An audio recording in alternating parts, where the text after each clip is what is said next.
Hi, everybody. This is Dan Stolbarger. It's the week of April 4th, looking back. Welcome to our KFIR Middle East update. And I'm going to start with, there's a song going through my mind from Creedence Clearwater Revival of all bands, and there's a mad moon on the rise. And Sleepless Nights is what's in front of Israel at this time, so I'm asking you all to be praying. This coming weekend, there's a convergence of events. It's the last Friday of Ramadan. It is what's called Laylat al-Qadr, which is the celebration of the day that the Quran was given. That's this Friday as well. It's the Iranian Jerusalem al-Quds Day in Iran this Friday, where they will show massive support for Palestine, or the Palestinians. And then it also, what we're hearing the rumblings of is threats of revenge from Iran for the attack on Damascus. Once again, Israel is not taking these threats idly. They're on the highest alert. In preparation for the possible revenge of Iranian revenge, the IDF has decided to recruit reservists for the air defense system, and they've canceled all leave for the IDF for this weekend.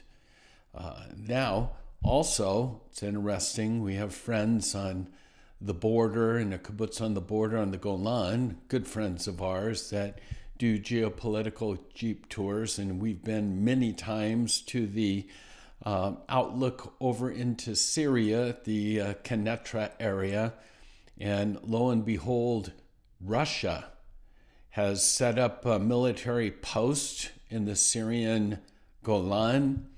And again, I want to remind you, make sure you grab the PDF PowerPoint because it accompanies this YouTube and it's got the photos and the visuals for you as well. So make sure you see rather than just hear. Our news bites this week. Again, a reminder, you can get that PDF PowerPoint as a link on the YouTube page, or you can go to our website at holygroundexplorations.com. So the news bites this week, bottom line is that under the Biden administration, the truth is that Iran's mullahs have been enjoying a flashing green light in order to go nuclear. And the question has to be asked is there a preemptive strike in the works? Iran's supreme leader has openly threatened Israel that the evil Zionist regime will be punished, both in blood and burning were his words. The IDF, as I've mentioned, part of the assessment that they've carried out by the IDF is they decided, because of these threats, to call up reservists for manning the Iron Dome system because, like in Gaza on October 7th, it was overwhelmed by the number of rockets that were launched. And in the same way, Hezbollah has 100 times more rockets at their disposal than Hamas had. When it comes to the hostages, no big surprise that once again Hamas has, it's psychological warfare, no doubt, but Hamas once again has said no deal, no hostage deal. And among Israelis, the thought is that of the 134 Israeli hostages that are held captive in Gaza, it's believed that no more than 60 to 70 are still alive. That's according to the latest reports. In the Knesset, Israel politics, member of Knesset Benny Gantz is declaring to call for elections in September. because of this tragic event that transpired when Israel mistakenly struck civilians, a civilian kitchen humanitarian aid organization. The world now, the word is just reverberating everywhere that the Jews are now facing the outrage. They're facing the outrage of Biden. They're facing the outrage of Biden's wife. They're facing the outrage of, you name it, fill in the blanks. Everybody's got outrage against Israel. And then the insanity, and we've talked about this a lot. We've talked about deception and deceit and delusion or whatever. Brazil's President Lula is claiming that Israel has killed 12.3 million children in Gaza. Realize this. This is just too crazy to believe, because the combined population of both Israel and Gaza is around 11 million. So once again, if you say the lie enough, loud enough, often enough, maybe somebody's going to believe it. Okay? So those are our news bites. Now our major articles. Why no ceasefire? Truth is this: evil is never defeated without being completely defeated. Remember, U.S. President Franklin Roosevelt, British Prime Minister Winston Churchill, they understood this in 1943 when they decided not to pursue a negotiation or a negotiated armistice with Nazi Germany. They knew that in order to prevent World War III, the Allies had to complete a total victory over evil. Israel is now faced with a similar decision. A mere ceasefire without the unconditional surrender of Hamas and the return of all the hostages would be a total victory for evil. So why no ceasefire? Now you know. An article here, just the plight of Israel. The Jewish state is swinging in the wind because of the genocidal Palestinians and the threats and the claims of what Israel's doing. You have to see, from the Jewish world, it's a nightmare. It's an hallucination. Israel is fighting a multi-headed enemy that not only slaughtered 1,200 women, children, and men, they took over 240 hostages, and they've made the statement they'll continue if they're able to do it again and again and again. And yet, because of the support that they've gathered, Israel is now become demonized. It's a crazy, it's Polygon, it's upside down what's taken place in the world today.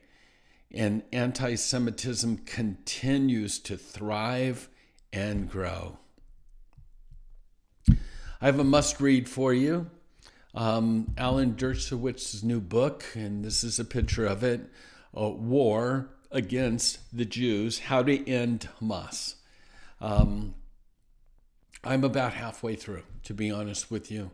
And as I've been reading it, it seems like it was written with today's headlines. I know it's only a few months since it's been out, but if you want the perspective that I think is clear, that is truthful, this is a must-read book. And then some good news. Jews coming to Jesus. In 1948, did you know this, that in 1948, that the state of Israel was established, there were only 23 Israeli Jews in the nation that claimed that they believed Jesus was the Messiah. Worldwide, in 1948, there were fewer than 2,000 Jews that believed that Jesus was the Messiah. However, today, studies show that between 15,000 and 30,000 Israeli Jews follow Jesus. And across the world, almost 1 million Jews are now followers of Jesus. Many Jews, whether you know it or not, are being open and they're asking questions about who Jesus really is. And again, we need to take advantage of this time. We need to be bold in talking about who Jesus is. And we need to pray that God will open the eyes of the Jewish people, that they will return and receive their Messiah, Yeshua HaMashiach, Jesus, the Anointed One, the Messiah. I like Lindsey Graham, and he's an outspoken member of Congress, South Carolina senator, and he's pushing back on the claims that Israel has sought to starve the Gazans as part of the ongoing war against Hamas, and he calls the accusation bull, and you can fill in the blank. And he goes on to say, never in the history of warfare have I seen an effort by one of the protagonists in a war to lessen the effect on the population on the other side.